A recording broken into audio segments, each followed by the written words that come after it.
പാട്ടുകൾ കേട്ടാ. പാടിക്കോ, ധൈര്യമായിട്ട് പാടി. അഴലിൻ്റെ ആഴങ്ങളിൽ അവൾ മാഞ്ഞു പോയി, നോവിൻ്റെ തീരങ്ങളിൽ ഞാൻ മാത്രമായി. അഴലിൻ്റെ ആഴങ്ങളിൽ അവൾ മാഞ്ഞു പോയി, നോവിൻ്റെ തീരങ്ങളിൽ ഞാൻ മാത്രമായി.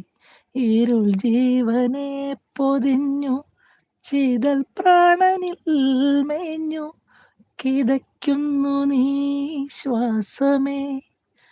അഴലിൻ്റെ ആഴങ്ങളിൽ അവൾ മാഞ്ഞു പോയി, നോവിൻ്റെ തീരങ്ങളിൽ ഞാൻ മാത്രമായി. ഇത്രയേ ഉള്ളൂ. ഇതാണോ പറഞ്ഞത്?